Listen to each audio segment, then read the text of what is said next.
You have some narrative in your mind that is so negative that when you look in the mirror, you see somebody worth trashing. You see what's wrong. You pick apart your appearance.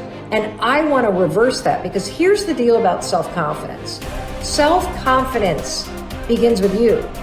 You realize the word self is in there, right? I can't give you confidence. I can give you a little boost. I can give you tools. I can encourage you. But confidence is forged in fire. It's something that's within you. And here's the thing I want you to realize about confidence. You are a confident person. That's why you miss feeling that way. You can only miss what you know. You've just been blocked from the feeling of it. And wherever you are right now in your life, I'm telling you, confidence is in there. You just got to figure out how to tap into it. If you're holding on to something that does not serve you, you are making a terrible error.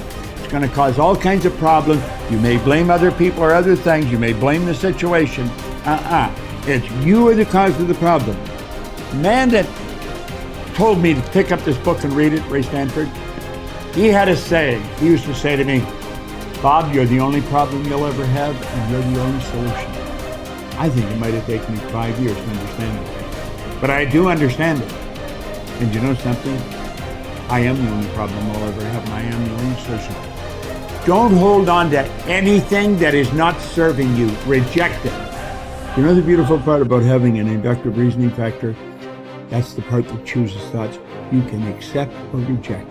The beautiful part of your mind, you can accept or reject anything that comes into your world. Accept or reject it. It's a choice. Don't hold on to anything that is not serving you. If we play the victim role, then we are using our personal power to be helpless. If we decide to accept responsibility, then we don't waste time blaming somebody or something out there. Some people feel guilty for creating illness or poverty or problems. They choose to interpret responsibility as guilt. And some members of the media like to refer to it as New Age guilt. These people often feel guilty because they believe that they have failed in some way. However, they usually accept everything as a guilt trip in one way or another, because it's another way to make themselves wrong. And that is not what I'm talking about. If we can use our problems and illnesses as opportunities to think about how we can change our lives, we have power. Here's something I want you to keep in mind. Life is a fight for territory. And once you stop fighting for what you want, what you don't want will automatically take over. In the past, if you look at it, people have perceived themselves as victims of everything around them, victims of circumstances. And then we go, I'm sorry, life did not give me those wonderful things that other people have. And the simple reality is, no, if you have an issue, it's not the outside. This is what we've always, universe, give me something. We now know that our issues are internal. It's our own subconscious beliefs that we've been programmed with of disempowerment. Like when a child is growing up and getting its programs, think of what things parents say. Oh, you don't deserve this. Who do you think you are? I mean, the parents didn't mean that for your whole life. They were trying to, goad you, needle you to make a change. So they would say these things. 95% of our life comes from those programs. So if you have disempowering beliefs about who you think you are, because you got them from other people, that's how you know who you are. These disempowering beliefs play 95% of the day in an average person's life. So I say, my wishes and desires, I want success, I want great relationships, I want all these wonderful things, I want health. I go, that's conscious mind, because conscious mind's creative. But as science reveals, only 5% of the day are we operating from our own personal wishes and desires. 95% of the day we operate from the programs that we got in the first 7 years. And if those programs, which psychologists have told us 70% are negative and disempowering and self-sabotaging, I say, good, apply these 95% of the day in your life. And you realize why your life is a struggle. It's not a struggle because the universe is not providing. It's a struggle because your own consciousness is not accepting. And this is where we have to change. And so getting control of your mind, taking charge of your consciousness is a way of overcoming those limitations. There are many different ways to take this control back in your life. And one of them is the ability to, like in yoga, for example, to be the master of your mind and not let it run the monkey mind. Let it run. No, I want this. Don't let this other one go. And so overcoming the old self allows us to become somebody else. And there is that period of transition. I call it the void, where there's just not a lot happening. And you just got to be able to keep going and continuously get to the end of your belief, where most people stop. I just had a fabulous conversation with someone this weekend. Broke through to the other side, and now there's so much magic happening around this person.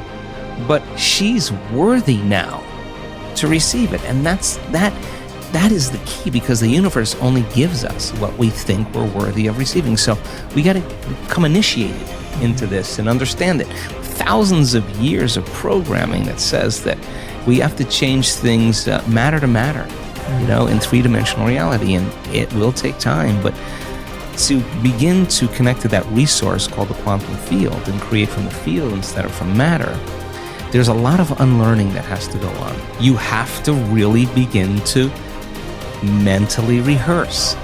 So you ask yourself at the end of your day, I do this every day. How'd I do? How'd I do today, bro? How'd you do? Did you do good?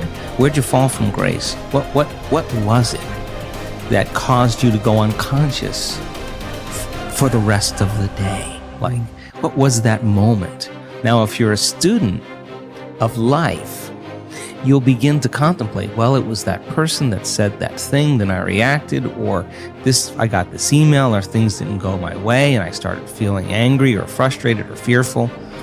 The next time that happens, how could I evolve my experience? Now, you may have to search for some answers of the best model to build, or you may actually have a long contemplation and start to go, God, the next time that happens, I think I'm going to do this, or I'm going to do that, or I'm going to plan my behaviors. And the act of closing your eyes and rehearsing what you're going to do begins to install the neurological hardware in your brain to look like you already did it. Now the brain is no longer a record of the past. Now it's a map to the future. And if you keep installing that hardware, the hardware will become a software program, which means you'll just start acting like a happy person. Why? There's no magic there. You installed the circuitry. So that's more important than the news. Right. It's more important than answering any email or any text. It's more important than talking about your past. If you want to enjoy self-confidence on the outside, you must practice complete integrity on the inside. The foundation of self-confidence is for you to live your life consistent with your innermost values and principles, while thinking and acting in harmony with your highest aspirations. Men and women with the most solid self-confidence are those who are absolutely clear about what it is they believe to be right and good and worthwhile, and who live their lives consistent with these values. Everything they do or say is an expression of their innermost convictions. Your whole world can fall down around you, but as long as you know that you are doing the right thing, you will have a deep inner sense of calm that will manifest itself in an attitude of confidence and self. In an attitude of confidence and self-assurance in any situation. You will have many ups and downs in life. But what is most important is that you remain true to yourself. Your true values are only expressed in your actions, in what you do. You can tell what you truly believe by observing what you do in any situation in which you have to make a choice, especially when you are under stress and pulled in two directions at once, with opposing demands or responsibilities. This is when your true values are revealed. The action that you take in any given situation will tell you which of your values is uppermost or whether you have any values at all. It is not what you say, hope, wish, or intend, but only what you do that counts. Your choices of the actions you take tell you unerringly who you really are. You can develop within yourself a superb set of values by acting as though you already had those values. You can develop integrity and courage and compassion and confidence by behaving as though you already had these qualities. The more you act the part, especially when you demonstrate these qualities under stress or when you feel like doing or saying something else, the more rapidly these qualities become a permanent part of your mental makeup. The more you practice good values, the more rapidly you become a truly superior person. The keys to developing the unshakable self-confidence that will make everything else possible for you are self-control, self-mastery, and self-discipline. Self-confidence can come directly by behaving in a self-confident manner, but more often it comes indirectly by doing and saying the things and practicing the behaviors that lead to self-confidence. The most important self-development behavior is living consistently with your highest values at every opportunity